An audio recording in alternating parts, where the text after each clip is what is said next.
আসুন সবাই একসাথে হয় আমাদের উত্তর পূর্বাঞ্চলের বাসিন্দাদের নববর্ষের স্বাদ উপভোগ করতে দিন। নববর্ষের উষ্ণ স্বাদ উত্তর পূর্বাঞ্চলেও ঐতিহ্যবাহী ইউয়ানশিয়াও ডাম্পলিং খাও। তাড়াতাড়ি খাও, তাড়াতাড়ি খাও, ইউয়ানশিয়াও খেতে এসো।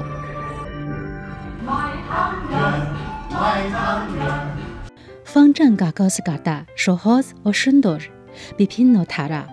এটি উত্তর পূর্ব চীনের কাগজ কাটা শিল্পের সরলতা ও সাহসিকতার সমন্বয় করে।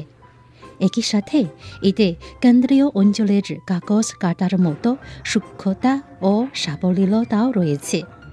আমি কাগজ কাটা শিল্প সম্পর্কে জানি, কিন্তু আমি জানতাম না যে এটা দিয়ে সুন্দর পোশাক তৈরি করা যায়। কিছু এইসব দেশও বসন্ত উৎসব উদযাপন করে আমাদের মঙ্গোলিয়া সহ। যদিও জাতিগত গোষ্ঠী, অঞ্চল ও রীতিনীতি ভিন্ন, কিন্তু আমাদের সকলের মধ্যে যা মিল আছে, বসন্ত উৎসবের আগমনকে স্বাগত জানাই সবাই। আমাদের ঘরের আঁকা ছবি এটি হেলংজিয়াং প্রদেশের গালু মাটিতে জন্মানো গমের ঘাড়কে চিবা মুক্ত করে ভিজিয়ে রেখে এবং রং করে কাঁচি দিয়ে কেটে ফেলা হয়। তারপর আমাদের ঘরে তৈরি সরঞ্জাম ব্যবহার করে এটি সমতল করে স্ক্র্যাপ করা হয়। তারপর এটিকে স্ট্রো পেপারে পরিণত করা হয়। বিভিন্ন ধরনের ঘরের ছবি তৈরি করা শুরু করা যায়। এটি আমাদের দেশ কর্তৃক একটি জাতীয় উপহার হিসেবে মনোনীত। সে এটা করেছে, আমারটা এই রকম।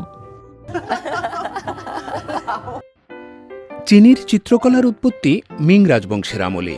এর ইতিহাস প্রায় ৫-৬ বছরের। স্বাধীনভাবে চিত্রকর্মটি সম্পন্ন করেছেন আস্তে আস্তে। ভালো। আমি আমার শিক্ষককে চাইনিজ অক্ষর তো লেখা শেখাতে বলেছিলাম।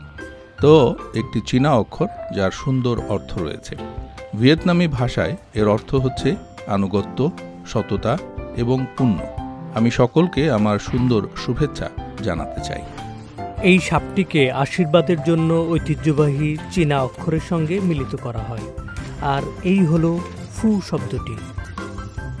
যখন বসন্ত উৎসব আসে, মানুষ যেখানেই কাজ করুক না কেন তারা তাদের নিজ শহরে ফিরে যাবে, পরিবারের সাথে পুনর্মিলনী ডিনার করবে।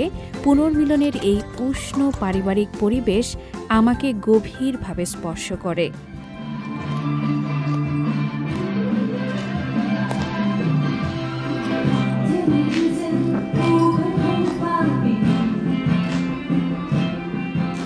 বসন্ত উৎসবের রীতিনীতির মধ্যে আমি ডাম্পলিং তৈরি করতে সবচেয়ে বেশি পছন্দ করি।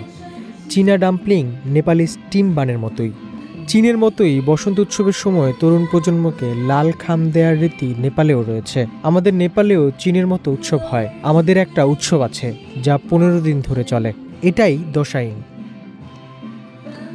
ফিলিপিন্সে চীনা নববর্ষে একদিন সরকারি ছুটি থাকে। আমরা হয় বাইরে একটা ভালো খাবার খেতে যেতে পারি, অথবা বাড়িতে আমার বাবা বিভিন্ন খাবার রান্না করেন। নববর্ষের প্রথম দিনে সব সময় প্রচুর যানজট থাকে।